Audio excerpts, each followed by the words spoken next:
تلك الرسل فضلنا بعضهم على بعض، منهم من كلم الله ورفع بعضهم درجات، وآتينا عيسى ابن مريم البينات وأيدناه بروح القدس. ولو شاء الله ما اقتتل الذين من بعدهم من بعد ما جاءتهم البينات ولكن اختلفوا فمنهم من آمن ومنهم من كفر. ولو شاء الله ما اقتتلوا ولكن الله يفعل ما يريد. يا أيها الذين آمنوا أنفقوا مما رزقناكم من قبل أن يأتي يوم لا بيع فيه ولا خلة ولا شفاعة والكافرون هم الظالمون. الله لا إله إلا هو الحي القيوم، لا تأخذه سنة ولا نوم، له ما في السماوات وما في الأرض. من ذا الذي يشفع عنده إلا بإذنه، يعلم ما بين أيديهم وما خلفهم، ولا يحيطون بشيء من علمه إلا بما شاء. وسع كرسيه السماوات والأرض ولا يئوده حفظهما وهو العلي العظيم. لا إكراه في الدين، قد تبين الرشد من الغي، فمن يكفر بالطاغوت ويؤمن بالله فقد استمسك بالعروة الوثقى، لا انفصام لها والله سميع عليم.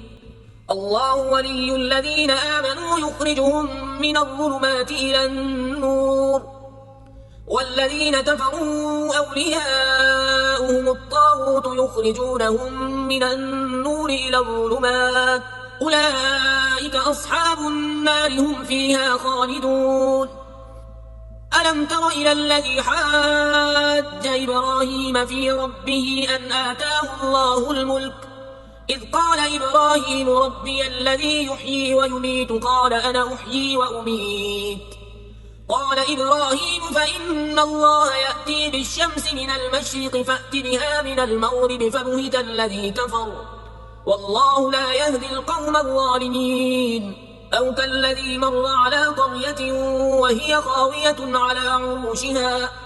قال أنى يحيي هذه الله بعد موتها،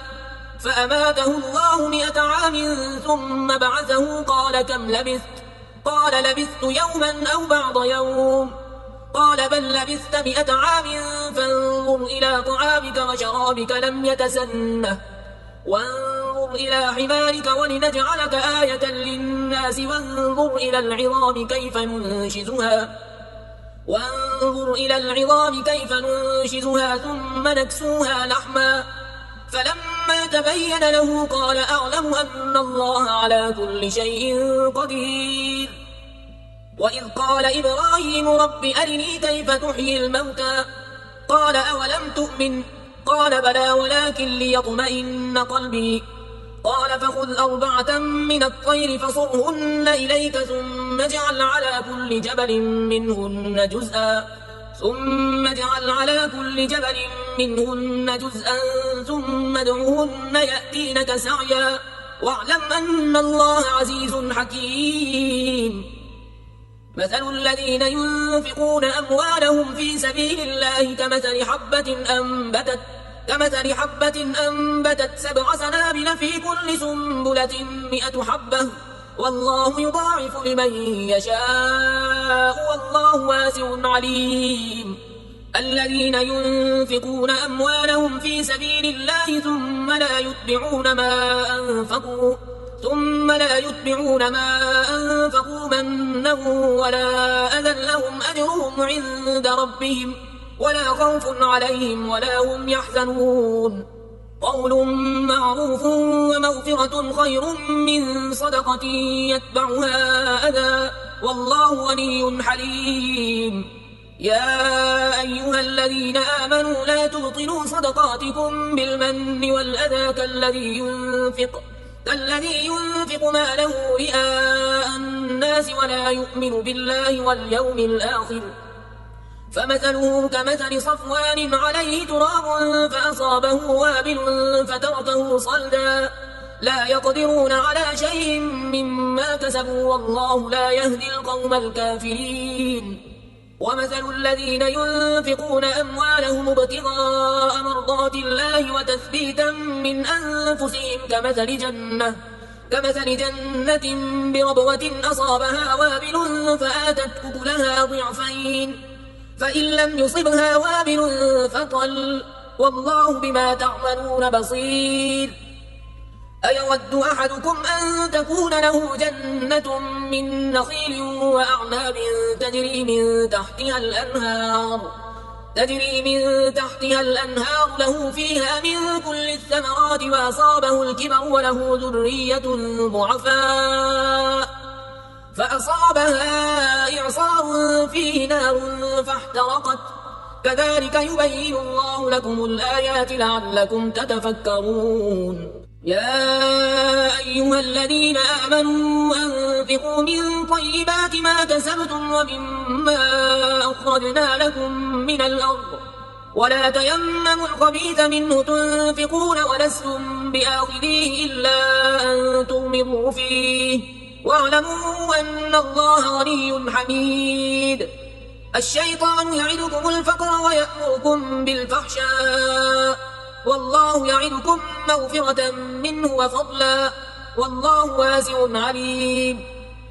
يؤتي الحكمة من يشاء ومن يؤت الحكمة فقد أوتي خيرا كثيرا وما يذكر إلا أولو الألباب وما أنفقتم من نفقة أو نذرتم من نذر فإن الله يعلمه وما للظالمين من أنصار إن تبدوا الصدقات فنعما هي وإن تخفوها وتؤتوها الفقراء فهو خير لكم ويكفر عنكم من سيئاتكم والله بما تعملون خبير ليس عليك هداهم ولكن الله يهدي من يشاء وما تنفقوا من خير فلأنفسكم وما تنفقون إلا ابتغاء وجه الله وما تنفقوا من خير يوفى إليكم وأنتم لا تظلمون للفقراء الذين أحصروا في سبيل الله لا يستطيعون ضربا في الأرض يحسبهم الجاهل أغنياء من التعفف تعرفهم بسيماهم لا يسألون الناس إلحافا وما تنفقوا من خير فإن الله به عليم الذين ينفقون أموالهم بالليل والنهار سرا وعلانية فلهم أجرهم عند ربهم ولا خوف عليهم ولا هم يحزنون الذين يأكلون الربا لا يقومون إلا كما يقوم الذي يتخبطه الشيطان من المس ذلك بأنهم قالوا إنما البيع مثل الربا وأحل الله البيع وحرم الربا فمن جاءه موعظة من ربه فانتهى فله ما سلف وأمره إلى الله ومن عاد فأولئك أصحاب النار هم فيها خالدون يمحق الله الربا ويربي الصدقات والله لا يحب كل كفار أثيم إن الذين آمنوا وعملوا الصالحات وأقاموا الصلاة وآتوا الزكاة لهم أجرهم عند ربهم ولا خوف عليهم ولا هم يحزنون يا أيها الذين آمنوا اتقوا الله وذروا ما بقي من الربا إن كنتم مؤمنين فإن لم تفعلوا فأذنوا بحرب من الله ورسوله وإن تبتم فلكم رؤوس أموالكم لا تظلمون ولا تظلمون وإن كان ذو عسرة فنظرة إلى ميسرة وأن تصدقوا خير لكم إن كنتم تعلمون واتقوا يوما ترجعون فيه إلى الله ثم توفى كل نفس ما كسبت وهم لا يظلمون يا أيها الذين آمنوا إذا تداينتم بدين إلى أجل مسمى فاكتبوه وليكتب بينكم كاتب بالعدل ولا يأب كاتب أن يكتب كما علمه الله فليكتب وليملل الذي عليه الحق وليتق الله ربه ولا يبخس منه شيئا فإن كان الذي عليه الحق سفيها أو ضعيفا أو لا يستطيع أن يمل هو فليملل وليه بالعدل واستشهدوا شهيدين من رجالكم فإن لم يكونا رجلين فرجل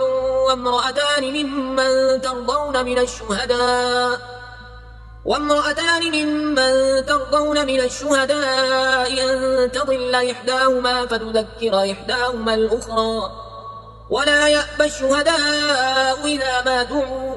ولا تسأموا أن تكتبوه صغيرا أو كبيرا إلى أجله ذلكم أقسط عند الله وأقوم للشهادة وأدنى ألا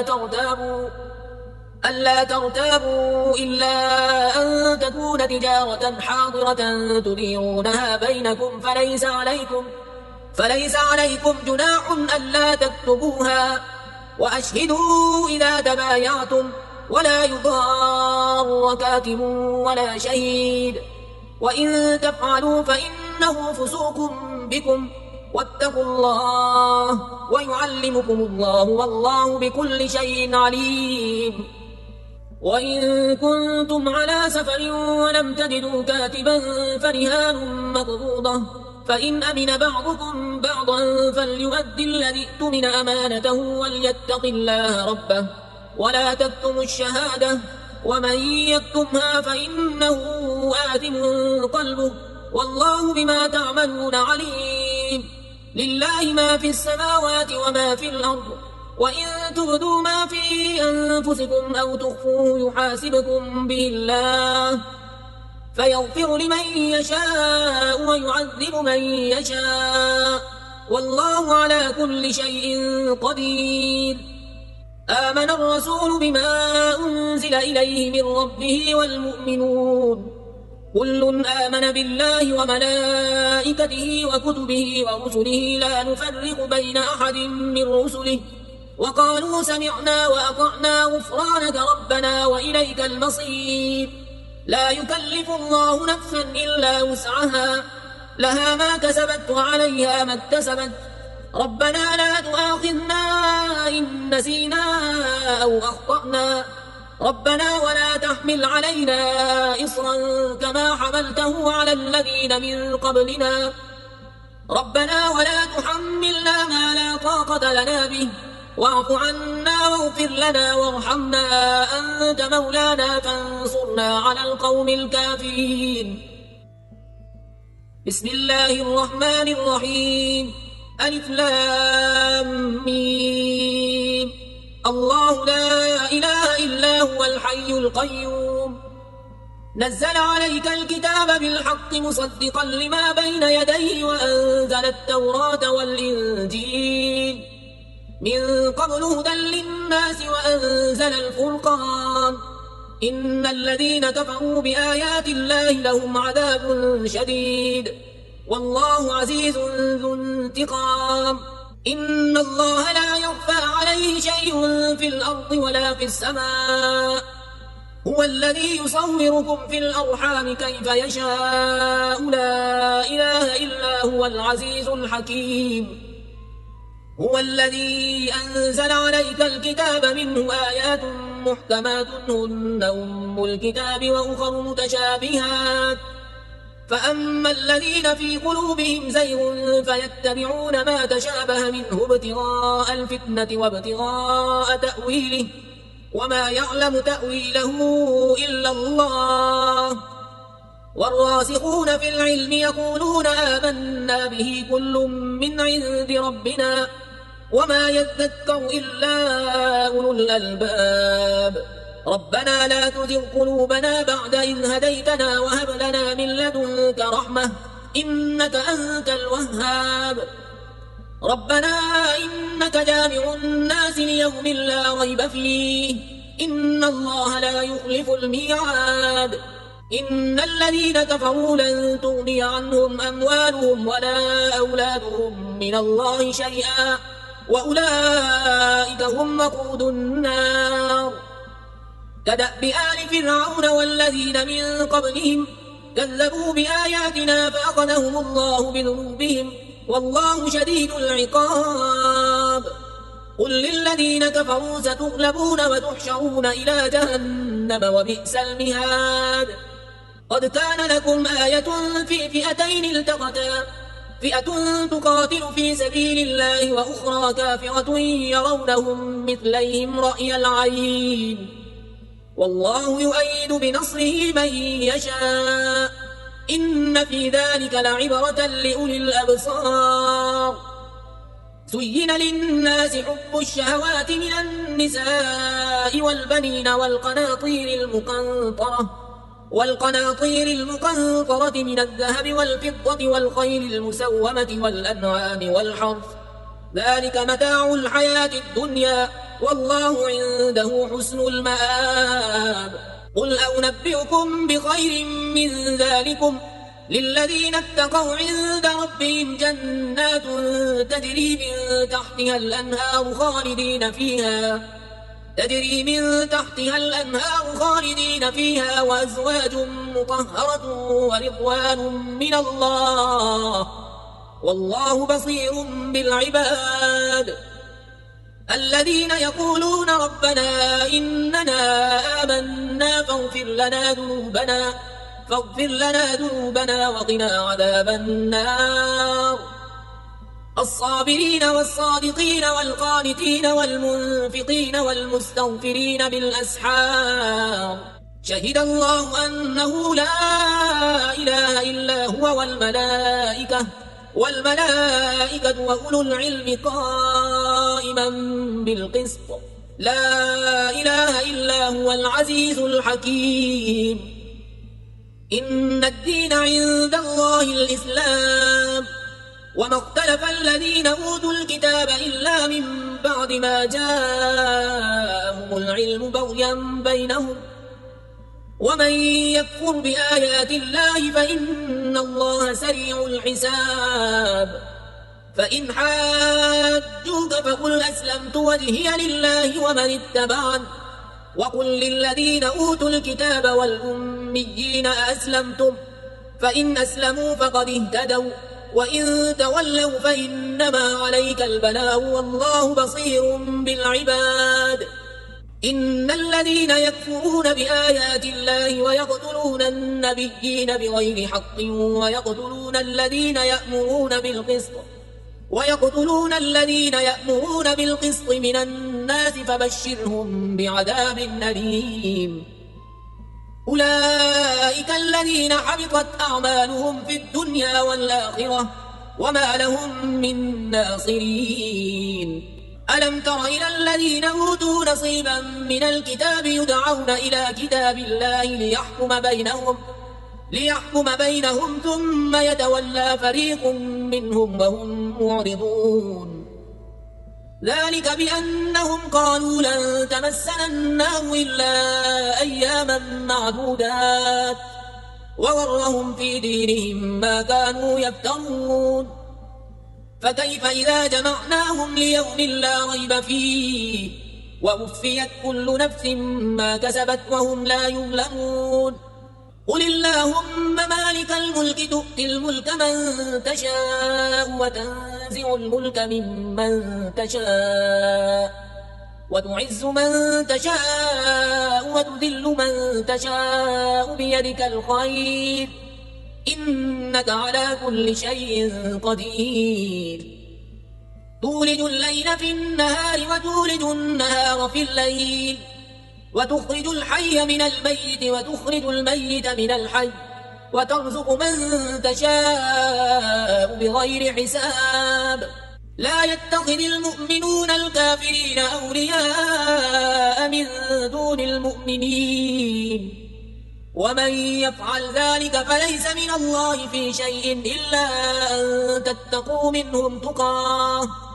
ويحذركم الله نفسه وإلى الله المصير. قل إن تخفوا ما في صدوركم أو تبدوه يعلمه الله ويعلم ما في السماوات وما في الأرض والله على كل شيء قدير. يوم تجد كل نفس ما عملت من خير محضرا وما عملت من سوء تود لو أن بينها وبينه أمدا بعيدا ويحذركم الله نفسه والله رؤوف بالعباد.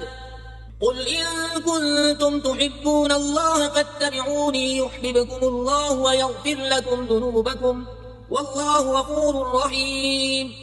قل أطيعوا الله والرسول فإن تولوا فإن الله لا يحب الكافرين. إن الله اصطفى آدم ونوحا وآل إبراهيم وآل عمران على العالمين ذرية بعضها من بعض والله سميع عليم. إذ قالت امرأة عمران رب إني نذرت لك ما في بطني محررا فتقبل مني إنك أنت السميع العليم. فلما وضعتها قالت رب إني وضعتها أنثى والله أعلم بما وضعت وليس الذكر كالأنثى وإني سميتها مريم وإني أعيدها بك وذريتها من الشيطان الرجيم. فتقبلها ربها بقبول حسن وأنبتها نباتا حسنا وكفلها زكريا. كلما دخل عليها زكريا المحراب وجد عندها رزقا قال يا مريم أنى لك هذا قالت هو من عند الله إن الله يرزق من يشاء بغير حساب. هنالك دعا زكريا ربه قال رب هب لي من لدنك ذرية طيبة إنك سميع الدعاء. فنادته الملائكة وهو قائم يصلي في المحراب أن الله يبشرك بيحيى مصدقا بكلمة من الله وسيدا وحصورا ونبيا من الصالحين. قال رب أنى يكون لي غلام وقد بلغني الكبر وامرأتي عاقر قال كذلك الله يفعل ما يشاء. قال رب اجعل لي آية قال آيتك ألا تكلم الناس 3 أيام إلا رمزا واذكر ربك كثيرا وسبح بالعشي والإبكار. وإذ قالت الملائكة يا مريم إن الله اصطفاك وطهرك واصطفاك على نساء العالمين. يا مريم اقنتي لربك واسجدي واركعي مع الراكعين. ذلك من أنباء الغيب نوحيه إليك وما كنت لديهم إذ يلقون أقلامهم أيهم يكفل مريم وما كنت لديهم إذ يختصمون. إذ قالت الملائكة يا مريم إن الله يبشرك بكلمة منه اسمه المسيح عيسى ابن مريم وجيها في الدنيا والآخرة ومن المقربين ويكلم الناس في المهد وكهلا ومن الصالحين. قالت رب أنى يكون لي ولد ولم يمسسني بشر قال كذلك الله يخلق ما يشاء إذا قضى أمرا فإنما يقول له كن فيكون. ويعلمه الكتاب والحكمة والتوراة والإنجيل ورسولا إلى بني إسرائيل أني قد جئتكم بآية من ربكم أني أخلق لكم من الطين كهيئة الطير فأنفخ فيه فيكون طيرا بإذن الله وأبرئ الأكمه والأبرص وأحيي الموتى بإذن الله وأنبئكم بما تأكلون وما تدخرون في بيوتكم إن في ذلك لآية لكم إن كنتم مؤمنين. ومصدقا لما بين يدي من التوراة ولأحل لكم بعض الذي حرم عليكم وجئتكم بآية من ربكم فاتقوا الله وأطيعون. إن الله ربي وربكم فاعبدوه هذا صراط مستقيم. فلما أحس عيسى منهم الكفر قال من أنصاري إلى الله قال الحواريون نحن أنصار الله آمنا بالله واشهد بأننا مسلمون. ربنا آمنا بما أنزلت واتبعنا الرسول فاكتبنا مع الشاهدين ومكروا ومكر الله والله خير الماكرين إذ قال الله يا عيسى إني متوفيك ورافعك إلي ومطهرك من الذين كفروا وجاعل الذين اتبعوك فوق الذين كفروا إلى يوم القيامة ثم إلي مرجعكم فأحكم بينكم فيما كنتم فيه تختلفون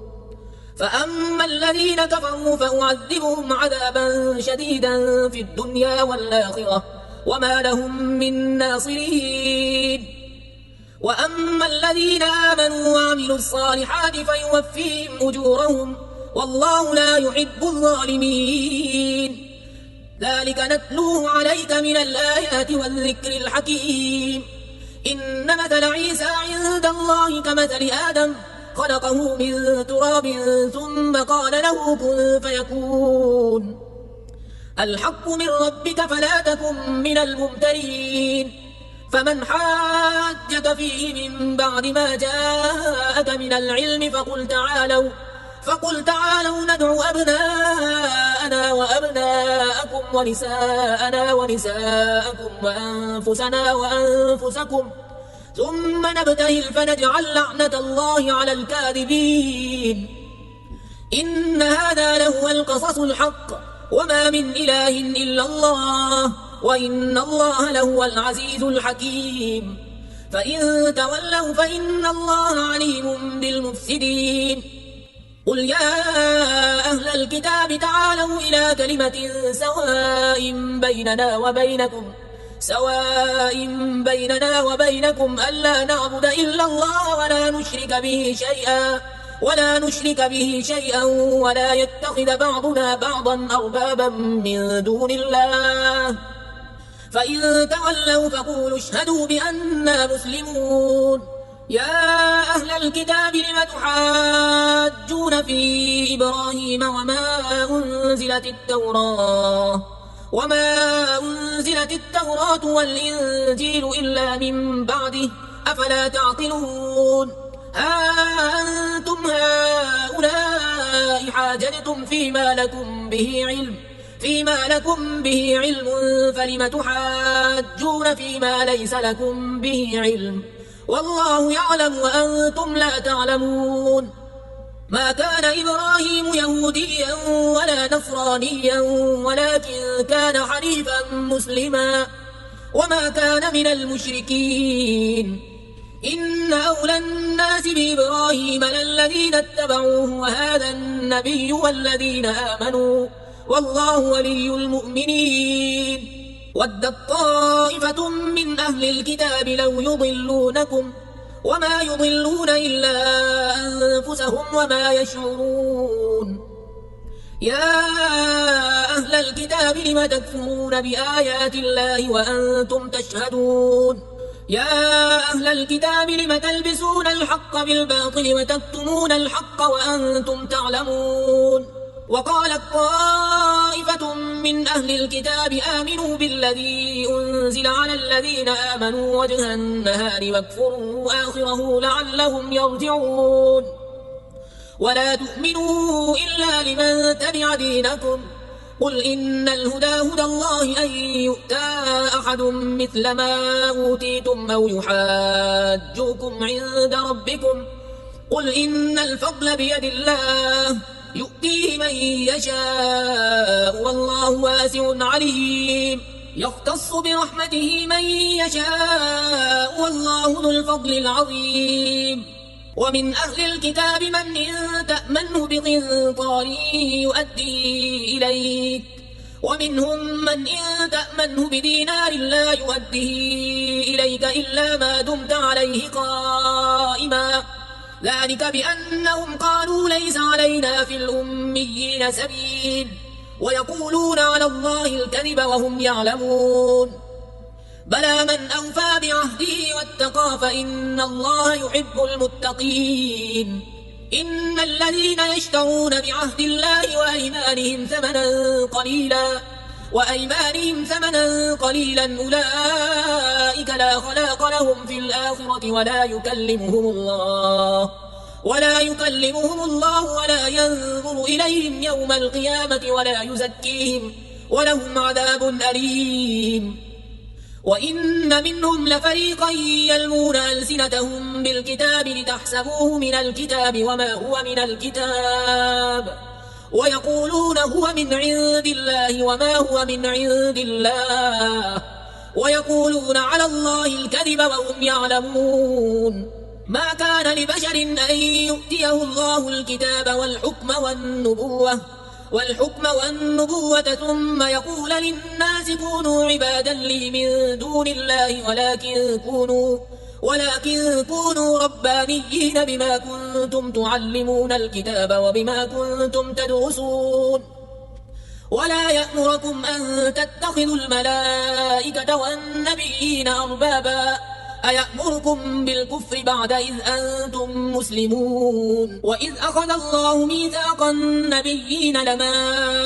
آتيتكم من كتاب وحكمة ثم جاءكم رسول مصدق لما معكم لتؤمنن به ولتنصرنه قال أقررتم وأخذتم على ذلكم إصري قالوا أقررنا قال فاشهدوا وأنا معكم من الشاهدين. فمن تولى بعد ذلك فأولئك هم الفاسقون. أفغير دين الله يبغون وله أسلم من في السماوات والأرض طوعا وكرها وإليه يرجعون. قل آمنا بالله وما أنزل علينا وما أنزل على إبراهيم وإسماعيل وإسحاق ويعقوب والأسباط وما أوتي موسى وعيسى والنبيون من ربهم لا نفرق بين أحد منهم ونحن له مسلمون. ومن يبتغ غير الإسلام دينا فلن يقبل منه وهو في الآخرة من الخاسرين. كيف يهدي الله قوما كفروا بعد إيمانهم وشهدوا أن الرسول حق وجاءهم البينات والله لا يهدي القوم الظالمين. أولئك جزاؤهم أن عليهم لعنة الله والملائكة والناس أجمعين خالدين فيها لا يخفف عنهم العذاب ولا هم ينظرون إلا الذين تابوا من بعد ذلك وأصلحوا فإن الله غفور رحيم. إن الذين كفروا بعد إيمانهم ثم ازدادوا كفرا لن تقبل توبتهم وأولئك هم الضالون. إن الذين كفروا وماتوا وهم كفار فلن يقبل من أحدهم ملء الأرض ذهبا ولم افتدى به أولئك لهم عذاب أليم وما لهم من ناصرين.